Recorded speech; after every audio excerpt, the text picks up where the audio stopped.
Esse programa, ele nasce de uma percepção de alguns anos da programação cultural do museu.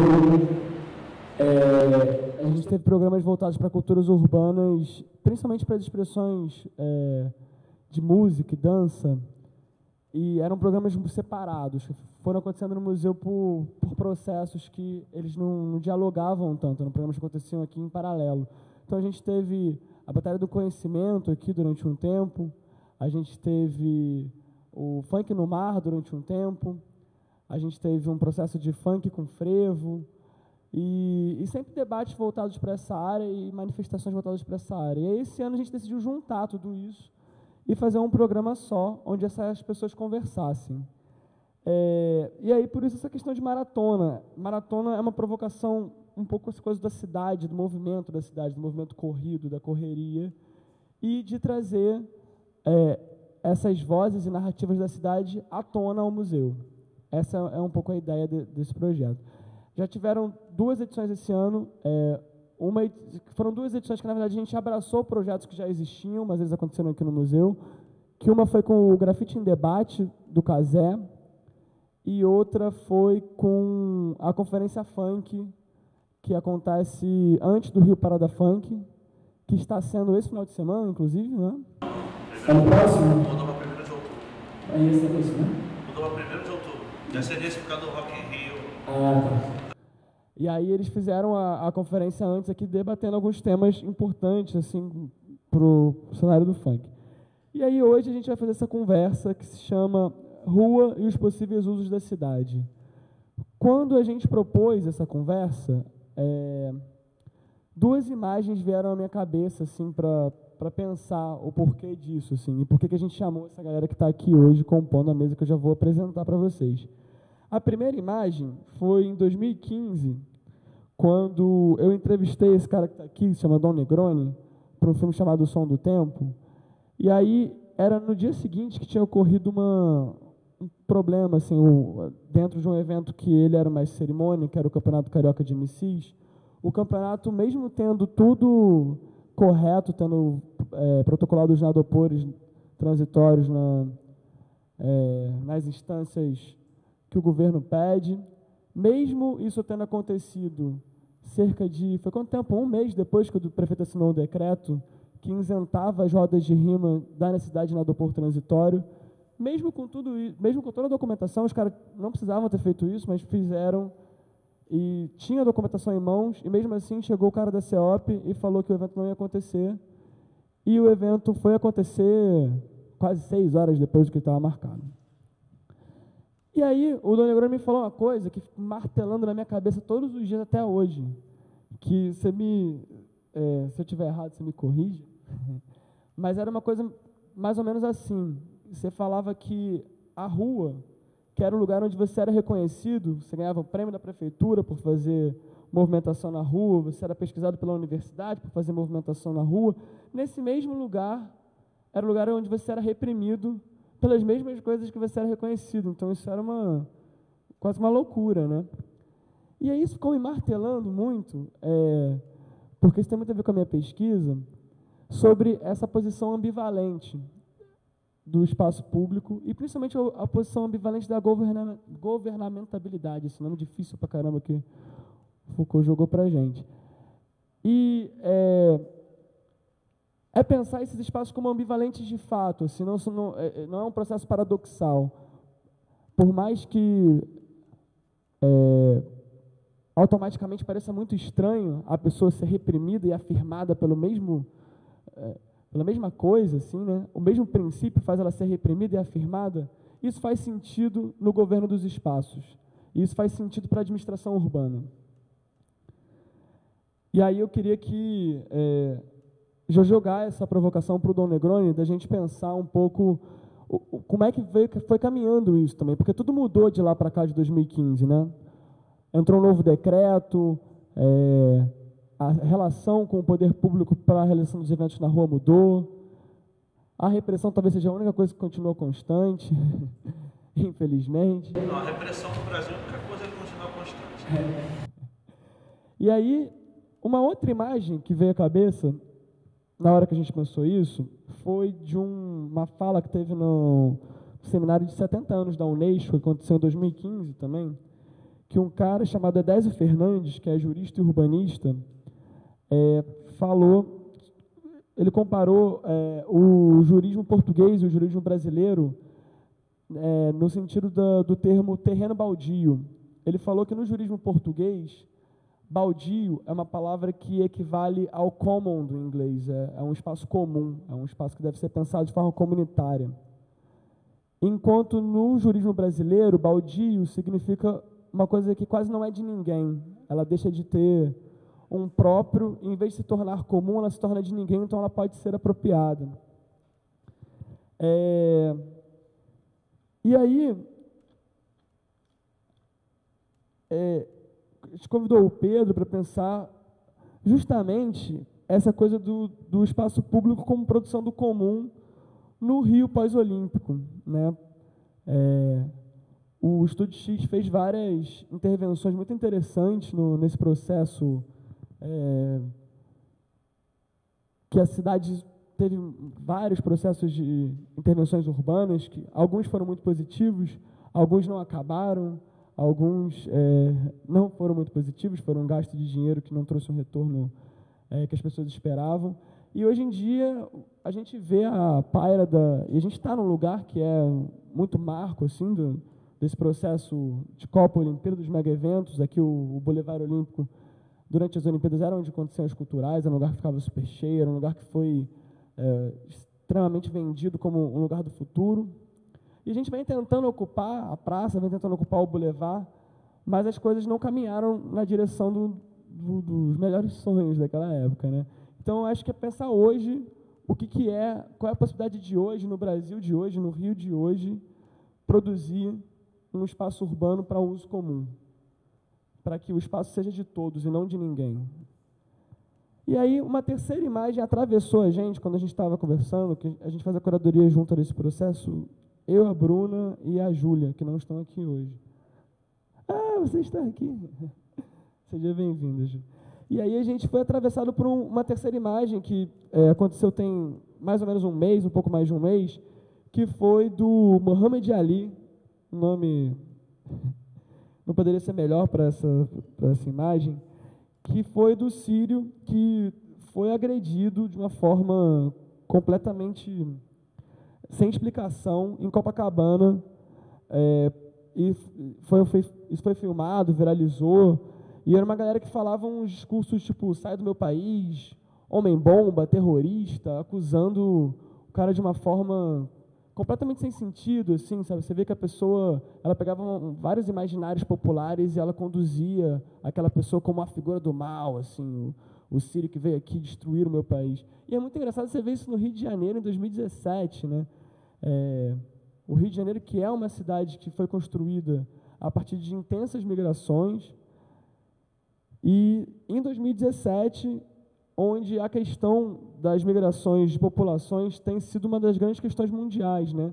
Inclusive, na Assembleia Geral da ONU, que teve agora esse mês, o secretário-geral, Antônio Guterres, falou uma frase que eu achei muito boa, que é uma frase que ele resgata no discurso antigo dele, que não existe uma crise de refugiados, e sim uma crise de solidariedade, que é essa questão que a Europa vê principalmente de forma muito presente, de fechar fronteiras e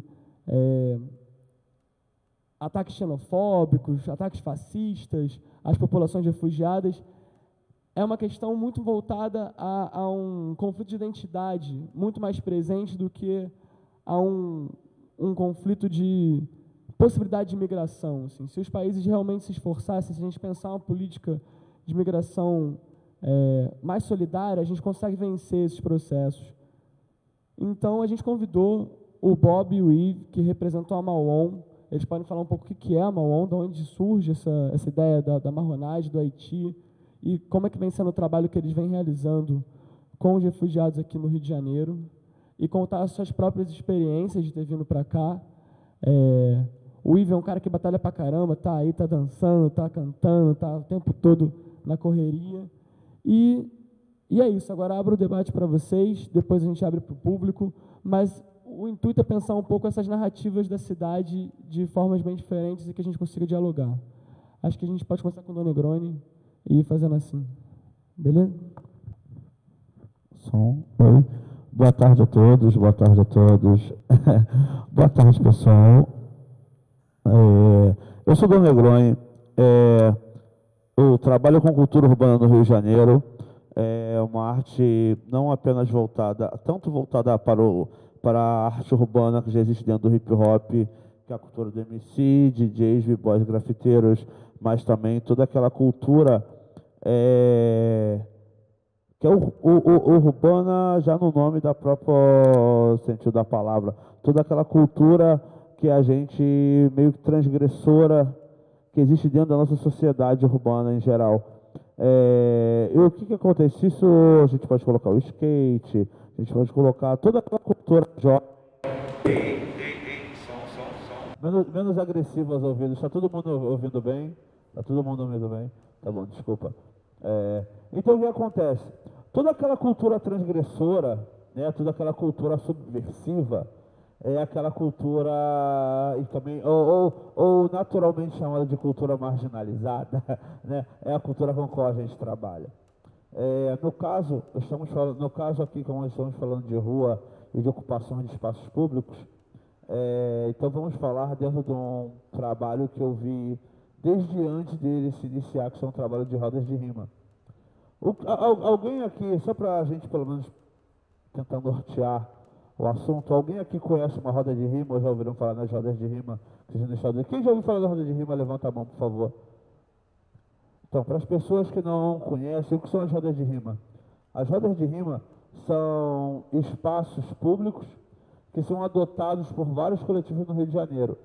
Essas rodas de rima, elas são praticamente disputa de rimas improvisadas, de MCs para MCs, onde o intuito é que o vencedor seja aquele que manda a melhor ideia numa rima que é improvisada. É como se fosse o repente do Nordeste, só que dentro do hip hop com uma batida onde o DJ faz a trilha sonora para ele. Como surgiu essa roda de rima? As rodas de rima, o projeto da roda de rima nasceu em 2010, mas para a gente saber mais ou menos um pouco melhor essa cronologia, a gente tem que voltar em 97, mais ou menos. Em 97, aqui no Rio de Janeiro, a gente tinha um cenário de cultura hip hop, onde nas festas de rap, eu e mais uma galera, a gente tinha a mania de abrir uns espaços, sempre em qualquer balada, qualquer boate, a galera dançando, abrir uns espaços para a galera dançar, fazer umas rimas na hora. Essas rimas na hora eram nossas rodas de freestyle. Essas rodas de freestyle, que é o estilo livre, é o que a gente chama de improviso dentro do rap. E isso acabou se tornando um tradicional em vários eventos no Rio de Janeiro, quando deu mais ou menos em 2002, quando o rap começou a, como eu vou dizer assim, ser mais popular de forma comercial falando e chegar no Rio de Janeiro, o rap começou a, do nada, aparecer em várias boates da Zona Sul, boates da Barra da Tijuca, e dentro disso, onde só ficava a estrutura dos DJs, mas onde na verdade o que era colocado no rap comercial. E nisso eu pude ter a oportunidade de mostrar para o pessoal o que era a cultura do mestre de cerimônia. Aquele cara que apresenta as festas, é praticamente o termômetro do evento e faz isso tudo na parte do improviso. Até o meado de 2008, 2009 mais ou menos, até 2008 mais ou menos essa moda ficou das boates aí.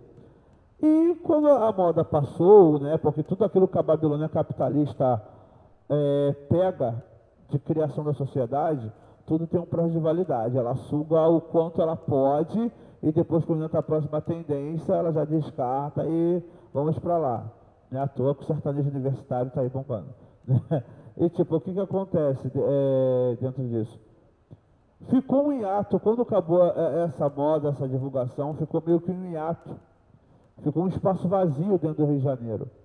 E as pessoas ficaram sem as festas que rolavam, porque as festas que rolavam, elas foram praticamente atropeladas por essa forma capitalista de fazer eventos de rap. E as pessoas que gostavam mesmo do assunto ficaram meio sem para onde ir. E o que fizeram? Em 2010, começaram a se reunir na Fundação Progresso, uma galera no espaço lá que se chamava Reciclando Pensamentos. Nesse espaço Reciclando Pensamentos, a ideia foi manter aquela cultura do freestyle que a galera gostava viva, de escutar um bom rap, de escutar a cultura hip hop, mas de uma forma em que a sociedade abraçasse mais aquela cultura que está sendo proporcionada a ela. Então o que aconteceu? Foi formada a primeira roda de rima, que foi na Lapa, formada por pessoas que moravam ali nas proximidades da Lapa, aonde se aproveitou que todo mundo do Rio de Janeiro migrava para a Lapa. Depois dessa roda de rima, a segunda roda de rima que veio acontecer foi na praia de Botafogo, que aí, nossa, a coisa bombou de uma forma que era mais de 1000 pessoas toda terça-feira em Botafogo. Coisa linda, maravilhosa de se ver.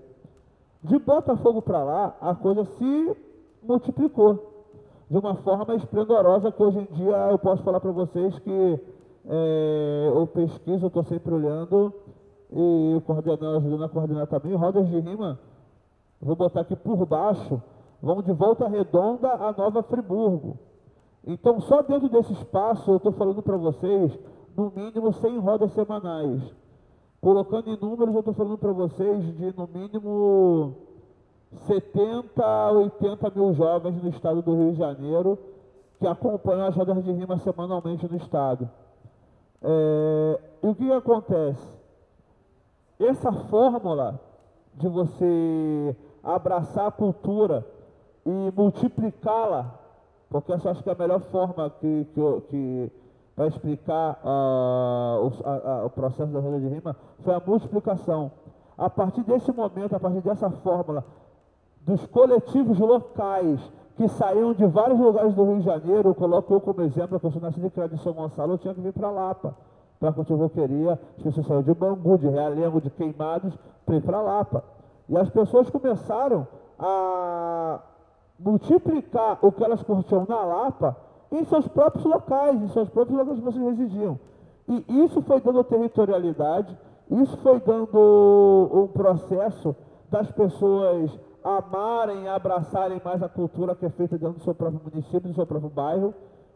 Isso multiplicou o espaço para vários grupos que hoje em dia estão aí até na mídia poderem se apresentar. Eu posso colocar para vocês, quem é mais ligado em rap, nesse mercado, eu posso falar que, tipo assim, o Felipe Ret, alguém conhece o Felipe Ret aqui? Felipe Ret, para quem conhece Felipe Ret, começou nas rodas de rima, além da loucura, começou nas rodas de rima. Vários dos caras que estão aí hoje em dia ganhando muito dinheiro, até ricos, na verdade, passaram por nós nas rodas de rima. Tipo, ele foi um espaço muito democrático para as pessoas, para homens, para as mulheres, independente de gênero. Muita coisa boa rolou através das rodas de rima. A roda de rima, ela não é apenas um espaço que a pessoa vai lá e pega para fazer uma festa, não. A roda de rima é um espaço cultural, um espaço democrático, um espaço que ele quebra toda aquela forma capitalista de se fazer um evento, onde a finalidade principal é você levar cultura, onde a finalidade principal é você criar um espaço onde as pessoas possam trocar ideias, onde você possa criar espaço, onde as pessoas possam se movimentar e até empreender, porque você geralmente vai numa roda de rima, você vai em qualquer tipo de evento feito em espaços públicos, você tem pessoas também empreendendo, ou a pessoa está vendendo seu CD, ou a pessoa está vendendo camisa, ou a pessoa está com uma barraca de cerveja. Tipo, uma roda de rima não é apenas uma roda onde tem um DJ tocando som e vários MC rimando. Acontece um movimento cultural, social e até mesmo comercial, podemos assim dizer. As rodas de rima, elas fazem praticamente o trabalho do poder público, que é oferecer cultura, é oferecer entretenimento e dentro disso também oferecer cidadania. As rodas de rima nada mais são do que um evento sociocultural, onde qualquer pessoa de qualquer nível social, de qualquer nível financeiro, pode chegar e ser tratado e ser reconhecido como igual. A roda de rima, ela acabou sendo mais uma fórmula que saiu do Rio de Janeiro para dominar o Brasil. Por que eu digo isso? As batalhas de rima, que são conhecidas como batalhas de MCs hoje em dia, hoje em dia são o Brasil inteiro. O Brasil inteiro do Oiapoque se faz batalha de rima. Porque foi uma coisa que nós começamos aqui em 97, né? Que aos pouquinhos nós fomos fazendo e se criou uma fórmula. A fórmula das batalhas de rima, dos MCs poderem ter essa oportunidade dentro das festas. E depois disso, isso tomou o Brasil inteiro. E agora a nova fórmula que vem tomando vários locais do Brasil são a fórmula das rodas de rima. Mas não apenas por fazer rodas de rima, apenas por fazer cultura, por multiplicar cultura, por pegar espaços públicos e usarem como instrumentos de transformação sociocultural em nossa sociedade. Esse praticamente foi um grande processo que no Rio de Janeiro inteiro já foi tomado de assalto, como a gente diz assim, e agora a gente vai ter até uma votação dia 4 de outubro na Câmara dos Vereadores, onde as rodas de rima vai ser votado para as rodas de rima serem, ou não, se Deus quiser sim, serem classificadas como patrimônio cultural da sociedade carioca. Tipo, eu espero que isso realmente aconteça, porque eu acho que é merecido, é mais uma arte popular periférica que sofre marginalização, e dentro dela tem suas próprias contradições quando você fala em poder público. Usando uma fala até da sua lembrança, quando você disse que, né, a gente é perseguido, hoje em dia, pelo mesmo pessoal que já deu prêmio para a gente. Aqui na gestão passada, houve um edital chamado Ações Locais.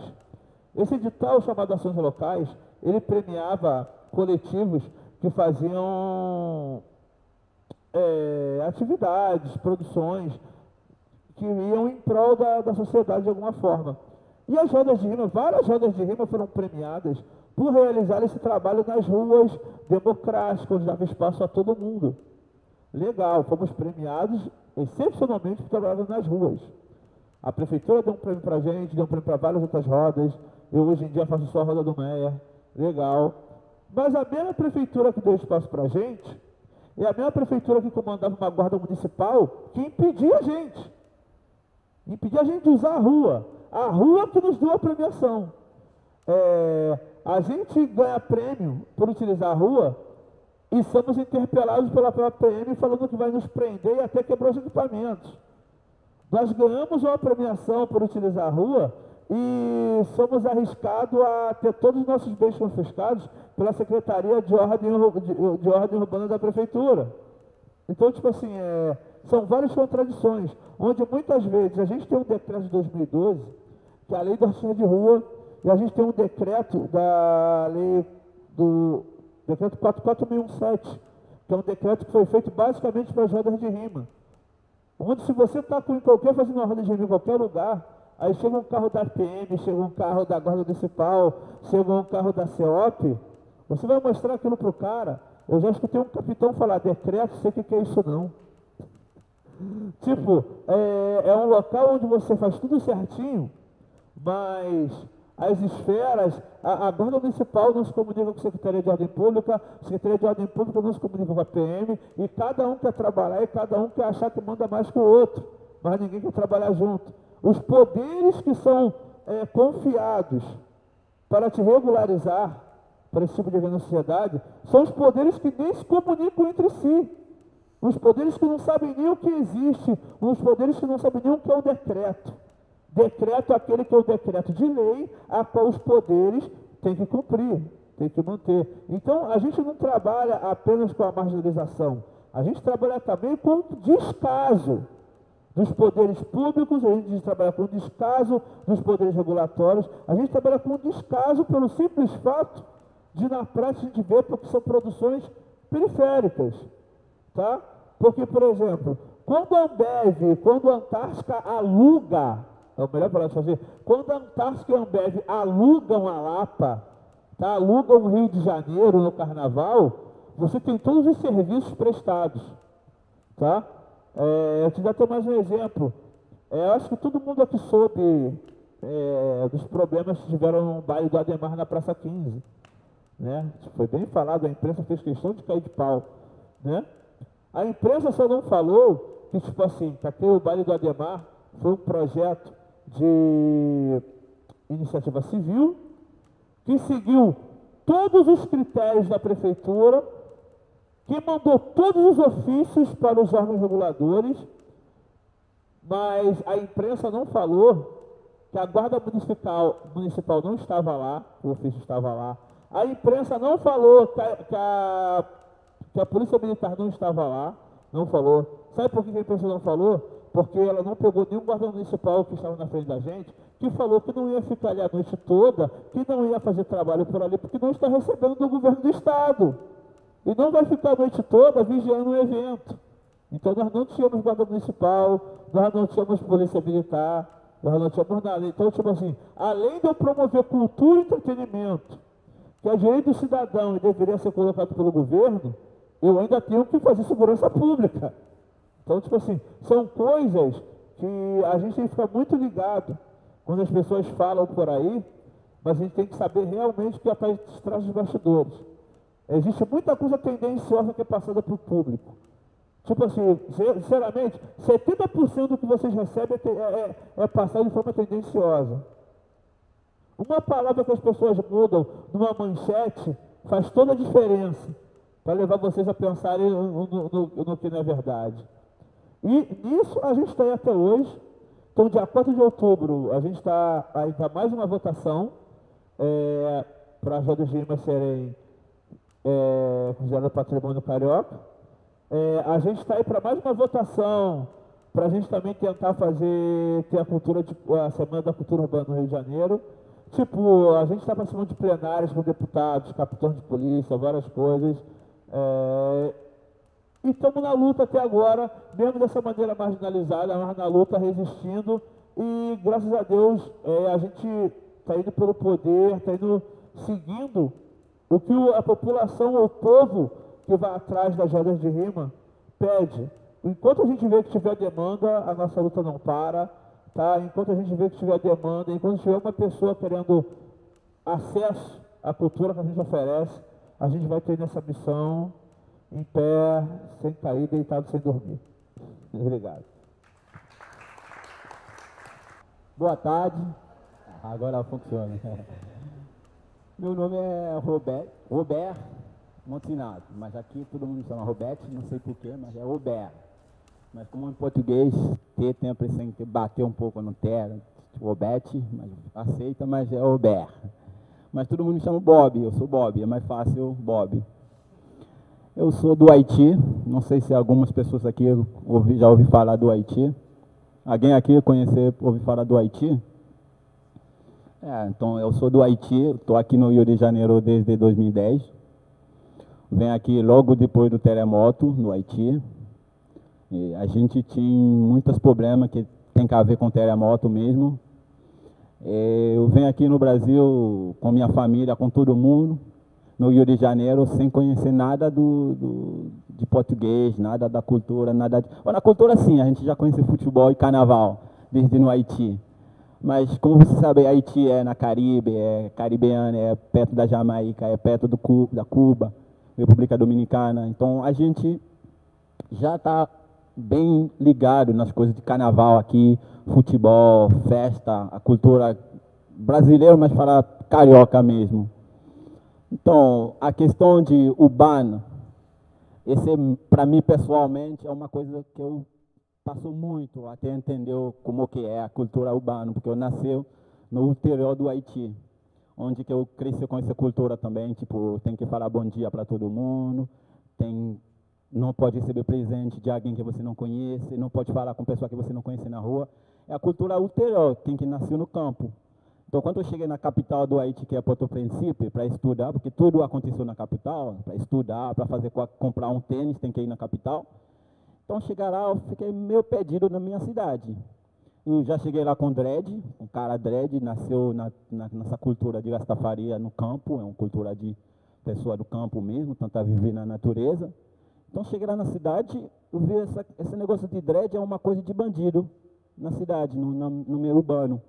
Esse negócio de, na cidade, todo mundo está bebendo junto, todo mundo está falando junto, as coisas aconteceram na rua. E onde eu saí é mais fechado, vizinho, mas não tem como fazer uma coisa na rua, no campo.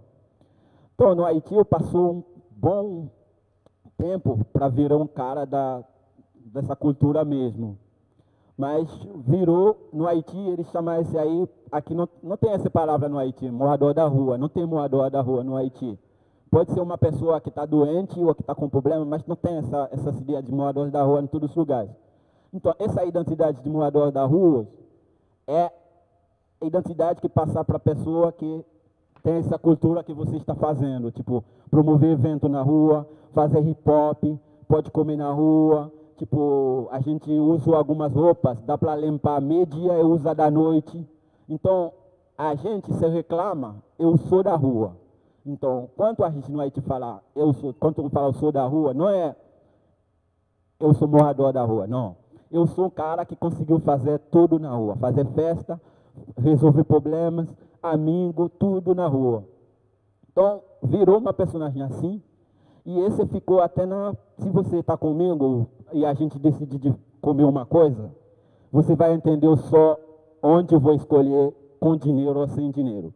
Então, esse já dá uma ideia do o que eu quero, como eu estou querendo viver com ou sem dinheiro. Então, cheguei aqui em 2010, haitiano não pode ser refugiado aqui, então foi lá na Polícia Federal, pedi um visto, porque eu cheguei com um visto turista.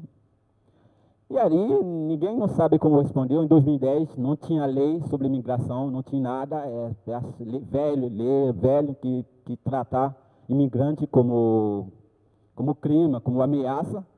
Então, a gente começa a perceber, não é fácil tanto. A cidade maravilhosa, mas não é em todos os lados.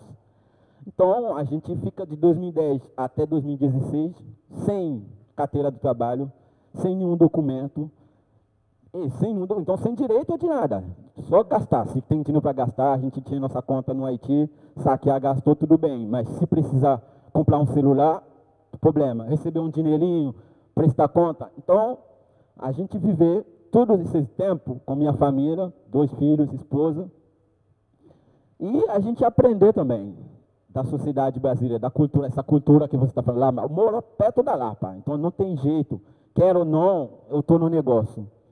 Então, para falar mais sobre nosso projeto, a gente tem algumas obrigações pessoal, tipo, precisar resolver meus problemas como imigrante, documento, integração, começar a procurar essas galeras que fazem atividade, fui produtor cultural desde no Haiti, já tinha experiência de promover show, promover carnaval, promover evento no Haiti. Então, na minha chegada aqui, eu preciso aproximar de algumas pessoas parecidas. Então, para mim, Rio de Janeiro, escolher o Rio de Janeiro para viver é exatamente para isso. Porque falar da cultura urbana é uma coisa, mas falar dos cariocas, falar do Rio de Janeiro é mais uma coisa. Porque amanhã, se a gente vai para o Berlim ou alguma cidade na Europa, a gente pode perceber, até a pessoa como você que já está acostumado, vai ser difícil para promover isso tanto rápido. E para mim que saí no Haiti, como um país de preconceito, um país, lá no Haiti pessoas me chamavam de macaco, porque eu sou dread, e aqui que é diferente, porque aqui vocês já viram essas palavras como preconceito, no Haiti não é preconceito, é só sacanagem. Então o cara quer me jogar, porque é um preto como eu que vai falar isso, o Haiti não tem branco. Não tem ninguém para falar você é preto, você é ruim, eu sou branco. Não, todo mundo são preto. E nossa cultura é uma cultura de orgulho. Porque na história do Haiti, os escravos haitianos foram os primeiros que conquistaram a liberdade na guerra. A gente, nossos parentes antigos, conseguiu brigar com o exército Napoleão naquela época.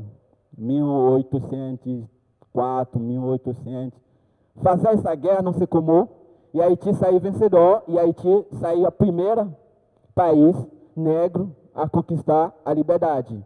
Então, para mim, como preto, não tem como para mim discriminar, é contrário. Nesse sentido, haitianos não passou para essas coisas aqui no Rio, então, no Brasil. Qualquer coisa a gente não entendeu, ou a gente não percebeu, porque a gente não... É a última coisa para imaginar. E se está chegando para entender, na verdade, a gente já tem a metodologia passada para resolver. é brigar direto, é queimar direto, é batalha direto. Porque a gente tem essa cultura e a gente sabe, é assim, lutar com essas coisas. Não tem como reclamar, falar, não vai resolver nada.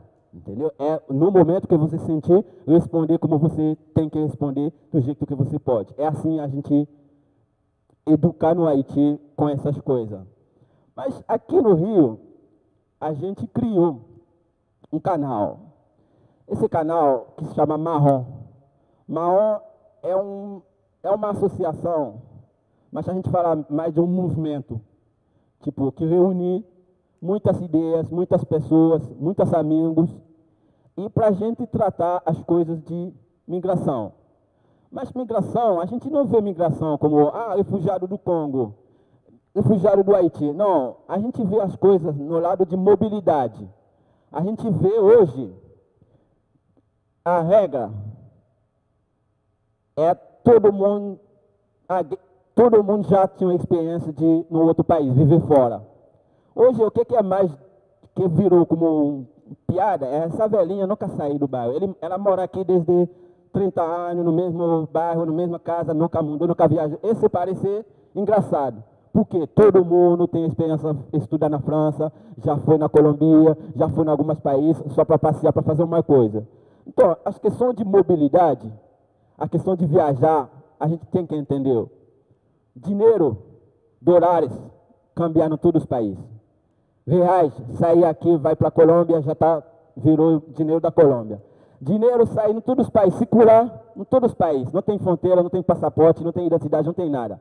Mas a gente, nós, precisa de documento, precisa de autorização, precisa de assinatura, precisa de protocolo. Muitas coisas, até para quem pedir refúgio, vai precisar se julgar para ver se aceita ou não para você, para a pessoa mesmo, nós.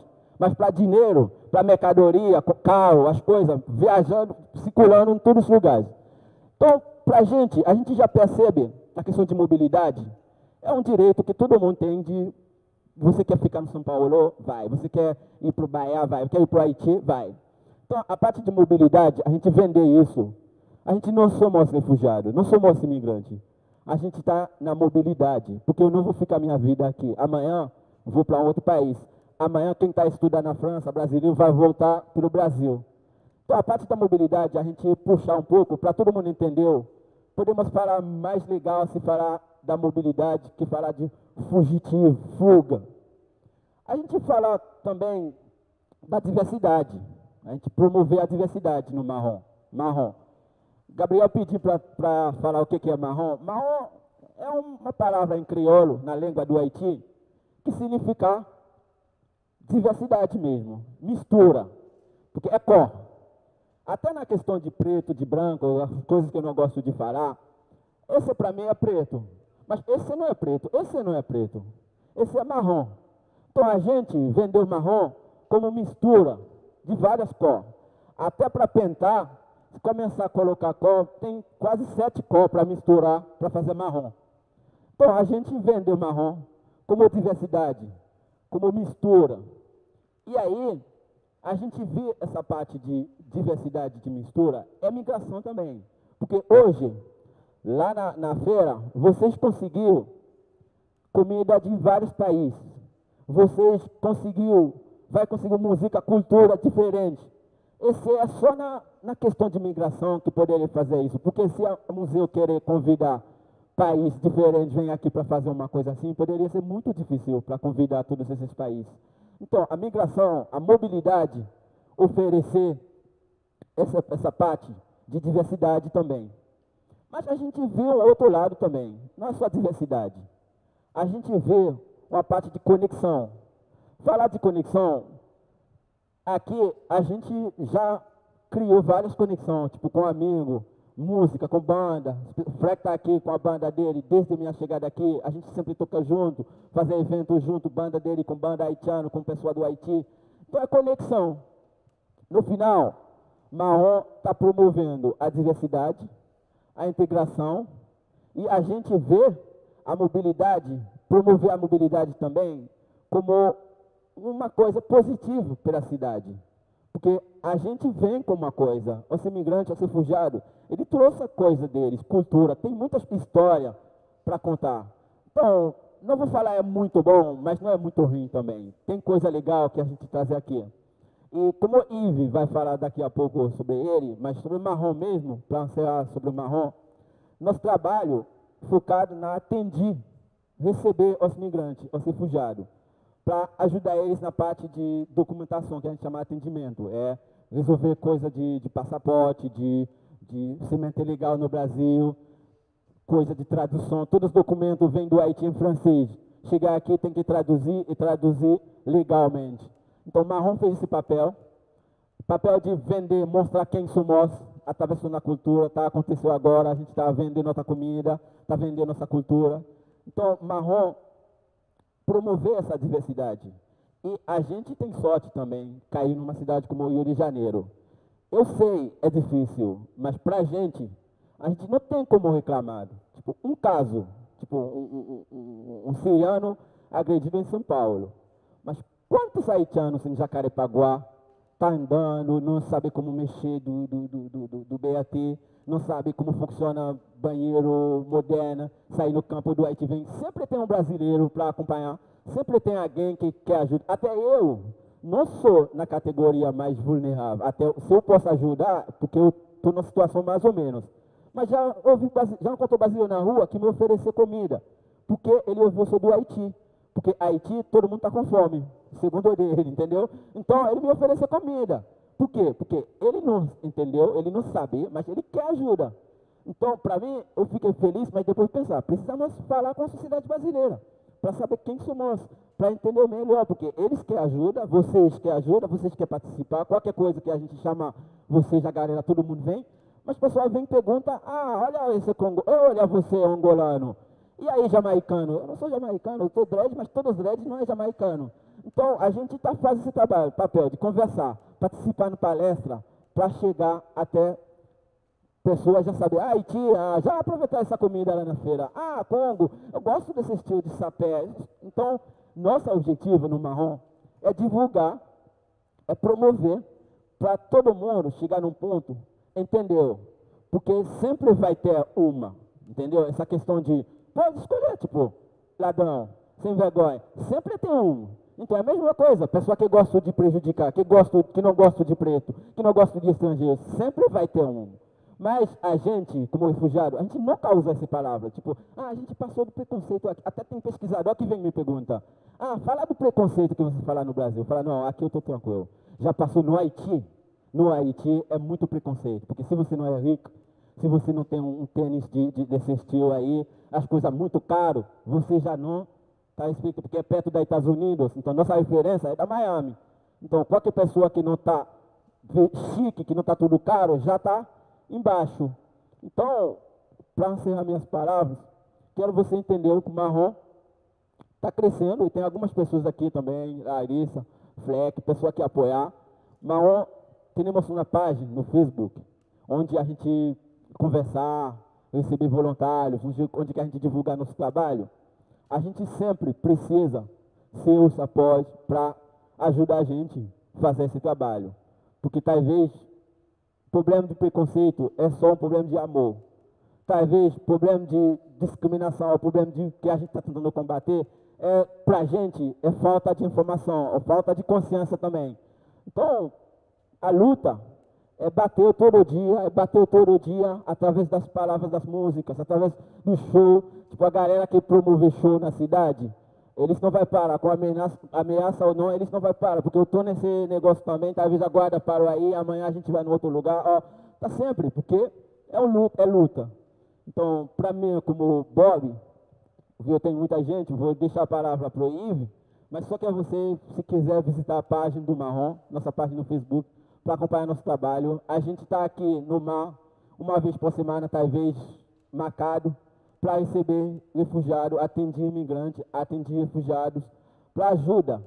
Porque amanhã, qualquer um de vocês que vai para estudar, não é para procurar emprego na Europa, só para estudar, se perdeu o passaporte, perdeu a identidade, não tem dinheiro, você vai precisar de qualquer jeito pedir uma coisa. Se não falar, você vai começar a parecer um haitiano pedindo no Rio de Janeiro. Então, essa situação de ser vulnerável, qualquer pessoa aqui, com uma situação simples, pode virar na vulnerabilidade. E se você não tinha nenhuma experiência de ajuda ou de acompanhar alguém vulnerável, você vai querer se matar, mas infelizmente não vai ter jeito. Muito obrigado. Incrível, eu conheci esse cara há muito tempo, mas eu achava que ele era jamaicano. Sacanagem. Então, eu vou contar para você uma história rapidinho, porque eu gosto de contar história. Eu sou humorista, mas a história que eu vou contar para você não tem nada de graça, não tem nada engraçado. Era uma vez um rei que era muito bom. Ele ajudava seu povo. Tudo que o povo falava, ele dava. Ele ajudava, não tinha pessoa reclamando do nada dele. Aí o povo pensou em organizar uma festa para ele. Só que ele falou, tá, eu vou vir um pouco atrasado porque ele gosta de caçar. Então tinha que ir caçar alguma coisa, depois eu vou vir. E estava chovendo. Ele montou o cavalo dele, ele foi à caça. Na volta, começou a chuva. E nessa chuva aí o cavalo dele, pá, caiu. E ele se sujou tudo. Ele falou, caraca, e aí, o que eu vou fazer? Bom, eu sou rei, eu vou na festa, eu vou entrar desse jeito. Então, de qualquer jeito, a festa é minha. E ele foi lá na festa e o porteiro não deixou ele entrar. Ele falou, olha só, aqui não é festa de mendigo. Hoje é uma festa de rei, tá? Você não pode entrar. Ele falou, olha só, olha pra mim. Olhou, tá, eu sou rei. Ele falou, haha, eu sou príncipe. Ele falou, não, eu sou rei mesmo, sacanagem, não, tu não vai entrar e tal. Chama o mestre de cerimônia. Ele chamou o mestre de cerimônia. Ele veio, tá, esse cara tá falando que ele é o rei. Ele falou, olha só, cara, sei que tu tá com fome, mas tu tem que esperar um pouco, porque, pô, hoje é a festa do rei, tá? Ele falou, tá, se eu não entrar não vai ter festa, tá bom. O rei foi para casa com o cavalo dele, ele voltou um pouquinho mais atrasado antes de fim da festa, e dessa vez ele estava arrumado. E o cara recebeu ele, ele entrou. E na hora que der comida para ele começou, pegou comida, estava passando na roupa e ninguém estava entendendo nada. Falei com ele, será que o rei recebeu alguma queda e bateu na cabeça? Em vez de comer a comida, está passando. E ele estava falando. E as pessoas prestavam atenção no que ele estava falando. Ele estava falando, come minha roupa, bebe minha roupa, porque... E com você que der valor, é na sua imagem que der valor, não der valor para mim. E depois, quando ele acabou, ele falou, tá, agora a minha roupa comer, a minha imagem já comeu, então eu vou embora. Agora, de antes para frente, os problemas de vocês vão mandar para minha roupa que vai resolver o problema. Eu estou aqui desde 2010, me chamo de Yves Abdallah, sou do Congo. E desde que eu estou aqui já ouvi falar tanto sobre os nomes que dá para os refugiados. As pessoas esquecem até porque somos humanos. O refugiado é só uma qualificação, na verdade. O refugiado não é um nome. Ele tem um nome, Bob, Pedro, Gabriel, Caleb. Mas as pessoas chamam refugiado. E aí é refugiado. Tem outros que falam fugitivo. Acham que refugiado é um fugitivo. Acham que refugiado é uma coisa incrível. Eu conheço uma medalha, o cara da esfirra, o marroquino, há alguns tempos. E eu olhei assim o vídeo dele, tentei, todas as vezes que eu fico em casa, eu fico olhando o vídeo dele, eu vi pelo que ele passou. E quando entrevistar para ele, o que ele falou? Ele falou, as pessoas só passam os que ele tem no coração, mas eu como sou amor e paz, eu não ligo, não. Então as pessoas, na maioria das vezes, tratam a gente como alienígena por não entender o que somos, por medo. Uma vez eu estava assistindo televisão, muito tempo atrás, quando eu estava em casa com meu pai, eu vi um casal brasileiro, porque eu tinha uma senhora, não era tão senhora, né, bom, na época eu era criancinha e tal, ela tinha 26 anos, era minha professora de história. Ela era tão bonita que perturbou a minha cabeça e o meu sonho era me casar com uma brasileira. Na época, caraca, eu olhava para ele e na aula dele nem a mosca piscava, todo mundo, até os mosquitos estavam lá observando para ela assim, olhando, caraca, porque a aula dele. E uma vez ela foi falar sobre as coisas das guerras mundiais, 40, 45, 318, eu falei Hiroshima, Nagasaki. Ela falou que as coisas da guerra não encontrado na atualidade do momento, é encontrado sempre numa briga atrás, tá? Aí eu gosto, meu pai é professor, minha mãe é professora, meu irmão mais velho é professor, então a brincadeira em casa era estudar. E eu olhei assim e falei para ela, eu gostava de fazer as perguntas difíceis, eu gosto na verdade. Eu olhei para ela, eu levantei a mão, falei, pô, amor da minha vida, né? Mas vou perturbar um pouco a vida dela. Falei, professor, a gente na África brigando, é normal, né? A gente são selvagens e tal, mas vocês que são civilizados, brigar para quê? A pergunta foi muito forte para ela. Foi, não, mas sabe, tá? E eu estava assistindo televisão com meu pai, eu vi um casal italiano, né, mas que mora aqui no Brasil há muito tempo e se tornou brasileiro. E desde que eu cheguei aqui no Brasil, gente, o que eu reparei são sempre as mulheres que respondem nas perguntas. A mulher, eu sempre falo assim em casa, em casa, e meu pai sempre que tem a última palavra, né, em casa. Qual a última palavra dele? Sim, amor. Porque é a minha mãe que manda em tudo.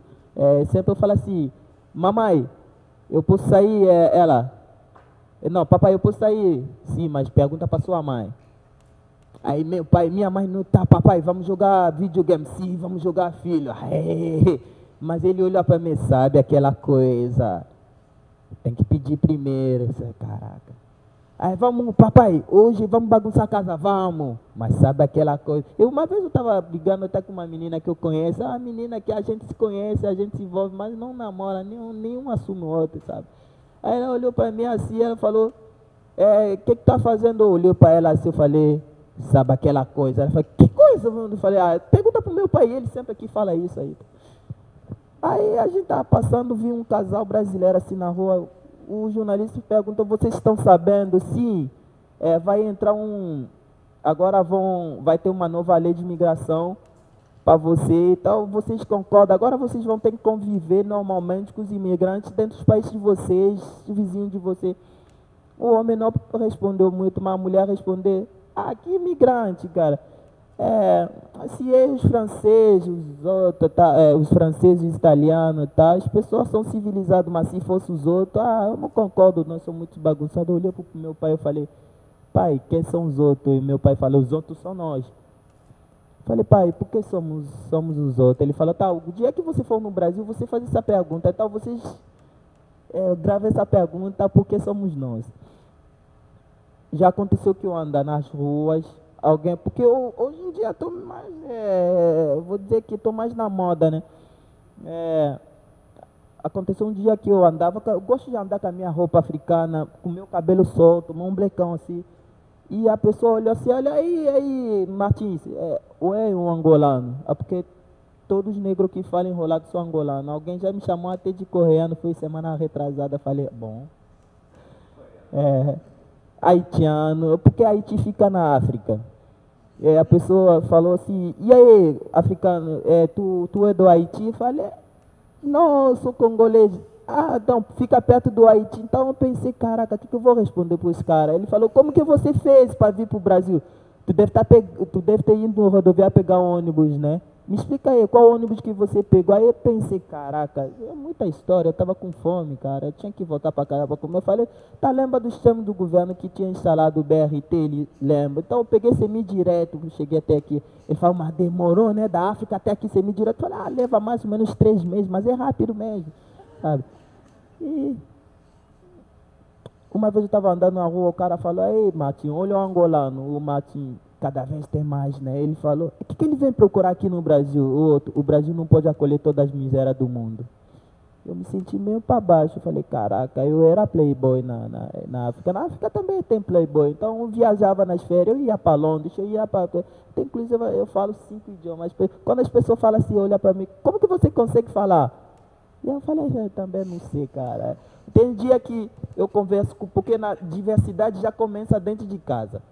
Né, diversidade na casa do Bob, só na casa do Bob ele tem 2 filhos que falam 3 idiomas, aí Bob fala crioulo, fala francês, fala português, então a gente não consegue se entender, a Babilônia, sei lá como se chama isso, ninguém consegue entender nada, mas a gente se compreende através do amor. E eu queria dizer alguma coisa. E eu não cresci na rua, mas a rua que me dá essa inteligência, que eu, sabe, essa sabedoria, essa outra percepção das coisas. Quando cheguei aqui no Brasil, eu realmente não sabia como que me sair, porque não foi do dia a outro. Eu falei, mãe, faz minha mala, que eu vou para o Brasil, lá faz bonito, dá tiro do aquele lado, e quero arriscar um pouco a vida. No caso, era um menino que tem uma casa de 3 andares, 5 quartos, então na África, mas a vida era tão bom. E depois da guerra, a gente foi forçado a se deslocar e vir para o Brasil. Então, primeiramente, não somos alienígenas, somos pessoal igual vocês. Temos sentimentos, nós os nomes não somos refugiados. Eu sou Bob, eu sou Ives, ele é Bob. Eu sou Bob? Desde que eu coloquei dread, as pessoas sabem. Então, e uma coisa assim, e consegui conhecer uma coisa que se chama preconceito.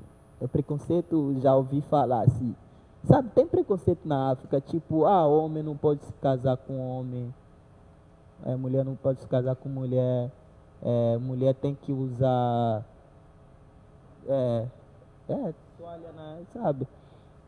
E pra gente não ter um preconceito, na minha área é uma educação, mas eu consegui entender que é um treinamento, não é uma educação. Educação é outra coisa. Treinamento, você fala para alguém, soldado, você vai fazer isso, e a pessoa faz. Mas quando eu cheguei aqui, eu consegui entender certas coisas são normais. Toda forma de amor é válido.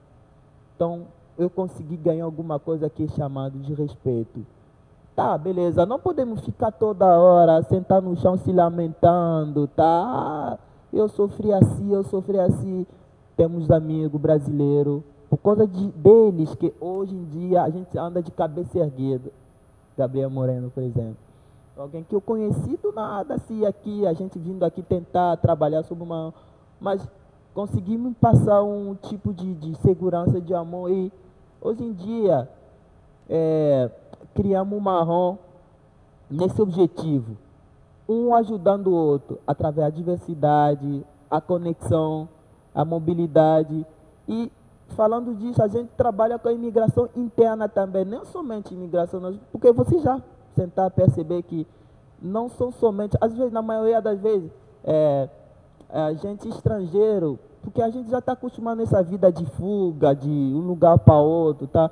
Então a gente consegue entender a coisa, mas imagina uma pessoa que sai de lá do Nordeste e vem aqui, ele encontra quase a mesma coisa, a mesma procedura, a mesma coisa do que a gente, o mesmo preconceito. E são muitas das vezes só nós, né, que ajuda ele, nós. Então a gente trabalha também com migração interna, a gente ajuda a pessoa, brasileiro mesmo, e a gente trabalha com ele, tenta ajudar a resolver esse negócio de documentação, porque tem uma burocracia. Então, o Bob já está muito tempo no negócio, eu estou muito tempo no negócio. Então a gente já vem falar com ele, olha, você pega esse documento, pega esse e junta, e a gente leva você, e a gente ajuda nas documentação e alguma coisa, talvez uma cesta básica, tal.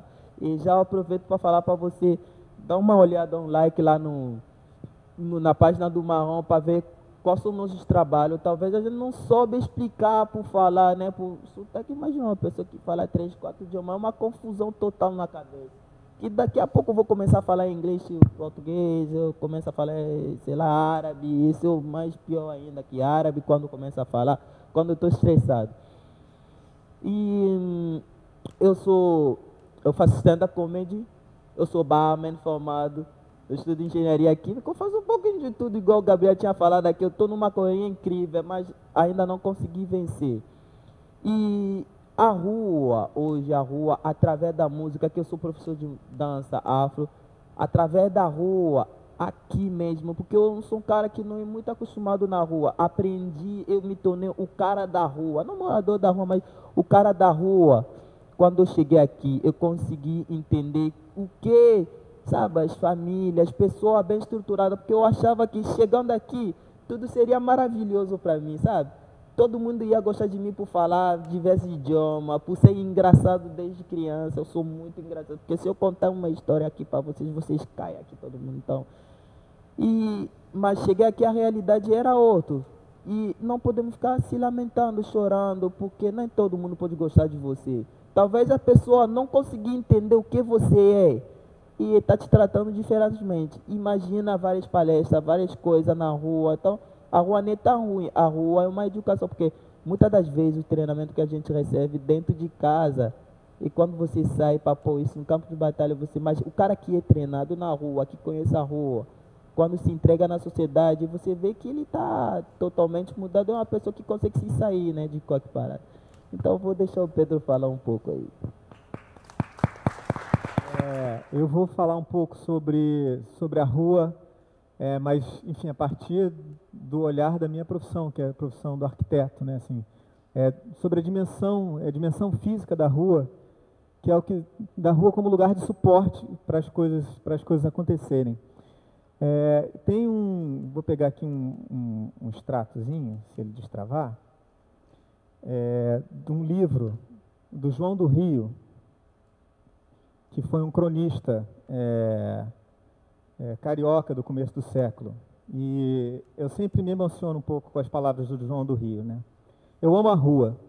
Esse sentimento de natureza toda íntima não vos seria revelado por mim se não julgasse, razões não tivesse para julgar, que este amor, assim absoluto e assim exagerado, é partilhado por todos vós. Nós somos irmãos, nós nos sentimos parecidos iguais, nas cidades, nas aldeias, nos povoados, não porque soframos com a dor e os desprazeres, a lei e a polícia, mas porque nos une, nivela e agremia o amor da rua. É este mesmo sentimento, imperturbável, indissolúvel, o único que, como a própria vida, resiste às idades e às épocas. Tudo se transforma, tudo varia, o amor, o ódio, o egoísmo. Hoje é mais amargo o riso, é mais dolorosa a ironia. Os séculos passam, deslizam, levando as coisas fúteis e os acontecimentos notáveis. Só persiste e fica, legado de gerações cada vez maior, o amor da rua. Esse é um livro que ele publicou, Alma Encantadora das Ruas, em 1910. O João do Rio, ele gostava de flanar pela cidade, ele se definia como um flaner.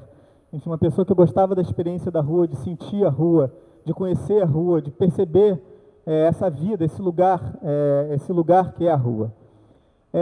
Então, para mim, assim, a rua é a cidade, né? Assim, se você for definir o que é a rua é a cidade. É ali que tudo se encontra, né? A rua é o lugar onde tudo acontece na cidade. Ela é o lugar que amalgama tudo, onde todas as misturas acontecem, onde todos os encontros acontecem, onde todas as disputas acontecem. Ela não é também um lugar de paz, né? A gente também não pode chamar de lugar de paz, é um lugar de negociação, é um lugar vibrante. Enfim, as cidades foram se construindo através das ruas, né? Assim, começou a ser o lugar de essência. E isso foi tomando diversas formas através do tempo, né? Dessa cidade do começo do século passado, carioca, ela já é baseada, e é engraçado até entender assim, a própria questão da calçada, né? A rua não tinha calçada.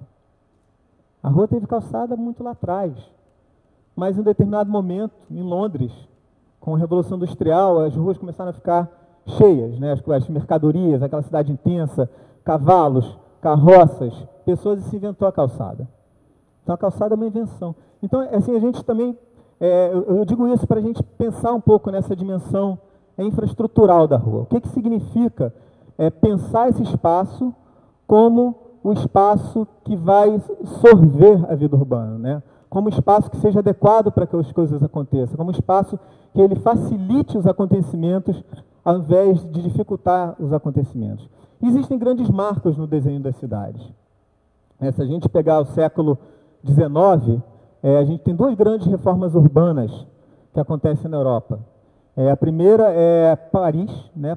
Em Paris vão se abrir os bulevares. Paris era uma cidade medieval, era uma cidade sem calçadas. E vai haver uma grande reforma urbana, que inspirou a abertura da Avenida Central, mas também uma reforma muito, muito radical, muito violenta na cidade, que abriu grandes avenidas pela cidade. É curioso que toda essa reforma de Paris, ela tem tido um fundo militaresco. Então, na verdade, se tratava de conter as massas, mas também se tratava de infraestrutura. E, curiosamente, é engraçado como as coisas acontecem de maneira não linear. Existem alguns estudiosos que dizem que a abertura das grandes avenidas de Paris garantiu que que as populações mais enriquecidas que abandonavam o centro de Paris permanecessem nas grandes avenidas, enquanto o resto da população permanecesse nas ruas que já existiam, que acabou gerando uma diversidade em Paris. Então, é muito curioso assim, esses caminhos que as cidades tomam. Barcelona mais ou menos na mesma época que Paris, no meio do século XIX, também tem um grande plano. Não é uma reforma que rasgou a cidade, mas é um grande plano de expansão, que é o plano Cerdà, que é um plano de uma quadrícula infinita em Barcelona, que é um plano essencialmente um plano de vizinhança, né? São pequenas quadras. Nas quadras, os edifícios estão colocados no limite dos lotes, como é o Rio de Janeiro, ou seja, eu abro a minha porta, eu estou na rua. Eu abro o meu comércio, eu estou na rua.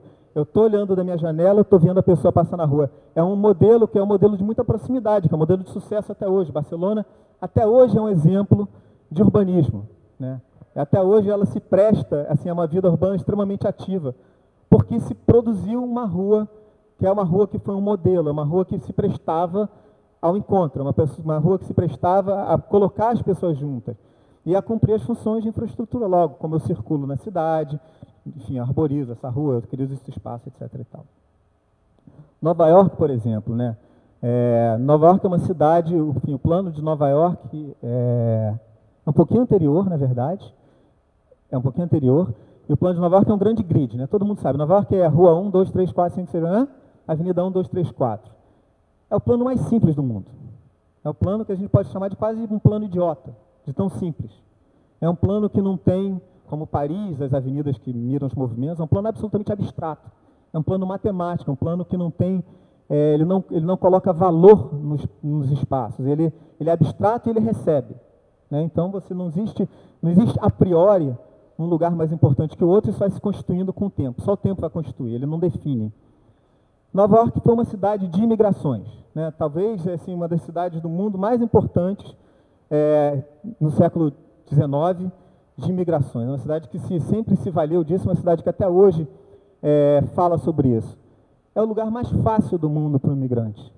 É uma cidade muito aberta. É claro que isso está relacionado a uma própria cultura, enfim, é tudo muito objetivo e prático, né? O desenho da cidade ser objetivo e prático está ligado a uma estrutura de raciocínio dessa cultura. Mas aquilo torna a cidade muito fácil, qualquer um entende e lê aquela cidade, né? Então, qual é o impacto que isso tem no imigrante? Imagina uma senhora que chega da Coreia com 60 anos e não fala uma palavra, ela consegue se nortear naquilo. Mas aí agora eu queria ler um outro extratozinho, que é um extrato dos anos 20, e que é o que pauta a cidade, que é a antítese dessa cidade, que é a cidade da calçada, que é a cidade do encontro, que é a cidade de reunir todo mundo no mesmo lugar. É um texto do Le Corbusier. Le Corbusier foi um arquiteto muito importante. Ele produziu grandes inovações, mas quando a gente olha para o modelo urbano, a gente tem, na verdade, um prenúncio de uma catástrofe, né? Enfim, isso está ligado a todo o contexto de revolução industrial, transformação, mecanização, indústria, etc. e tal. E eles pensavam que eles poderiam forjar uma nova cidade para esse novo homem na sociedade industrial, né? Eles ignoraram milênios de história. E é muito... assim, a rua. A seguinte é uma descrição gratuita de um projeto real de urbanismo e arquitetura que baseou-se em estatísticas concretas, a confiabilidade comprovada de certos materiais, uma nova forma de organização social e econômica e uma exploração mais racional dos bens imóveis. A definição da rua que se manteve bem até o presente dia, né, lá nos anos 20, é uma estrada que geralmente é cercada por edifícios, estreita ou ampla, conforme o caso. Levantar-se de lá são as paredes, eu estou traduzindo no Google mega rápido assim, mas então, ao longo dessa estrada, existem as paredes das casas que, quando vistas contra a linha do céu, apresentam uma silhueta grotesca, dentilhada de sótãos, chaminés e outras coisas. No fundo dessa estrada, a rua mergulha no crepúsculo eterno. O céu, uma esperança remota longe. É muito acima dela. A rua não passa de uma trincheira, uma fenda profunda, uma passagem estreita. Ele está falando de Paris, né? Principalmente. E isso, na verdade, esse texto é um memorial do plano que ele queria se impor sobre Paris. E apesar de estarmos acostumados a isso, por mais de 1000 anos, nossos corações são sempre oprimidos pela constricção de seus muros fechados. A rua está cheia de pessoas, é preciso blá, blá, blá, aí vai. E aí, só para terminar, ele fala no seguinte: a rua de hoje não pode sustentar o drama humano. É preciso uma nova luz. A rua nos desgasta. Então, por que ela ainda existe? E aí o plano dele, basicamente, consistia em demolir o centro de Paris, produzir um sistema de edifícios, de arranha-céus, e um sistema de circulação de autopistas, né? Existia uma grande fascinação pela tecnologia do automóvel, que era uma tecnologia muito recente. Assim, no Rio de Janeiro, o mais próximo do plano Voisin, que é esse plano de Paris que a gente pode encontrar, aqui a Avenida Chile, né? Com aqueles diferentes patamares de cruzamento, aqueles edifícios soltos. Então, o plano era esse. E aí, mas também para a gente entender que nem sempre são só os planos, nem sempre só a arquitetura, o urbanismo vai definir isso. Esse modelo de cidade que se imaginava, dessa cidade racional, onde a moradia era num bairro da cidade, trabalho em outro bairro, lazer em outro bairro, era uma cidade, eles entendiam que assim eles racionalizar e tornar a cidade mais eficiente. Não essa mistura que a gente está acostumado a viver. Depois da Segunda Guerra Mundial, e o modelo americano é o modelo de cidade que se espalhou, né? A gente fica chamando a Barra de Tijuca da Miami Carioca, e na verdade é um modelo que se espalhou por todo mundo, se espalhou inclusive por Brasil. Brasília é uma cidade moderna, a partir dos princípios de Le Corbusier, mas também ela está ligada a esse modelo. Os Estados Unidos tiveram um plano que foi implantado a partir das políticas de financiamento, né, do governo para habitação, para desenvolvimento humano, etc. e tal. Então, com isso, eles conseguiram forjar esse modelo americano de suburbanização, né, que é um modelo onde as famílias vão morar em casas, naqueles murinhos, assim, aquelas casinhas gramadas, muito longe das cidades, e elas vão consumir dentro de shopping centers, elas vão depender do automóvel, e é uma cultura da homogeneidade, né? E a ideia por trás disso era uma ideia de proteção nuclear, por incrível que pareça, né? Após a Segunda Guerra Mundial, havia um medo de que pudesse haver, na Guerra Fria, o bombardeamento dos Estados Unidos, então houve uma decisão deliberada de espalhar as pessoas no território. E aí isso se dá o nome na arquitetura e no urbanismo de espraiamento urbano. Esse espraiamento urbano é o que produziu a Barra da Tijuca e produziu, na verdade, as periferias de quase todo mundo, né? E é um modelo absolutamente desgastado de vários pontos de vista. É um modelo que a gente poderia dizer assim, o primeiro aspecto dele é que ele não tem calçada. Ele não tem a loja na beira da calçada, ele não tem a moradia na beira da calçada, ele tem a grade, ele tem um muro. Ou seja, a rua, que era o lugar da gente se encontrar, ela vira o lugar do medo. Porque é o lugar que você atravessa sozinho, é o lugar que ninguém está te vendo, é o lugar onde você não encontra abrigo. Então, a rua ela é retirada da cidade, ela perde a sua importância, né? As pessoas passam a se enclavar dentro de grandes glebas, que são glebas homogeneizantes, né? Os shopping centers, os condomínios, e até mesmo as favelas, que são a outra versão de todo mundo que é excluído desse modelo e que também acaba ficando no seu próprio enclave. Então, é um modelo de cidade que produziu enclaves, né? Esse modelo é um modelo que persiste até hoje, é um modelo que se espalha. Você mencionou a cidade olímpica, né? A gente viveu, e eu acho muito curioso, assim, a gente viveu uma esquizofrenia nesse momento, que dois modelos de cidade se colocavam. Um modelo era um modelo que pregava a volta ao centro, vamos renovar o porto, com todos os problemas do projeto que existe no projeto do porto, mas é um projeto que diz, existe uma parte da cidade ociosa, vamos transformá-la, reocupá-la, vamos valorizar o centro. E a outra que dizia, vamos em direção ao fim da cidade, vamos investir mais adiante, vamos... Então, isso é, de certa maneira, eu não consigo ler isso além de uma certa esquizofrenia na cidade. Mas, enfim, a boa notícia é que existe, acho que também, uma nova ordem assim, de pensamento, já muitas pessoas defendem isso, os arquitetos urbanistas já defendem isso, alguns políticos já defendem isso, que é voltar um pouco para esse modelo, que é o modelo que a gente está mais acostumado, que é o modelo de valorização das áreas centrais, de reutilizar os espaços que estão ociosos, de produzir uma mobilidade que não é mais baseada no automóvel, mas que é baseada na bicicleta, no pedestre, no transporte público. Então, acho que tem, de certa forma, um certo retorno. E só para terminar, uma última... eu gosto de pensar muito, de não dissociar a ideia de mobilidade da ideia da rua, né? Mas quando eu falo de mobilidade, eu não estou falando assim, da rua como lugar que passa o carro, lugar que passa o ônibus, né? Quando eu falo de mobilidade no lugar da rua, eu entendo que a sua estrutura de mobilidade, aí eu estou falando da mobilidade que atende a todos, não da mobilidade individual, ela deveria ser entendida como uma calçada. Para mim, um metrô, um ônibus, eles são mais uma calçada, porque são a minha forma de me deslocar. Eu me desloco pela minha calçada andando, eu me desloco pelo metrô, eu me desloco pelo ônibus. São formas de produzir fluxos e se deslocar pela cidade. E só uma cidade que permite esses fluxos, e que permite que esses fluxos sejam acessíveis, que esses fluxos sejam fáceis, é uma cidade que pode produzir oportunidade.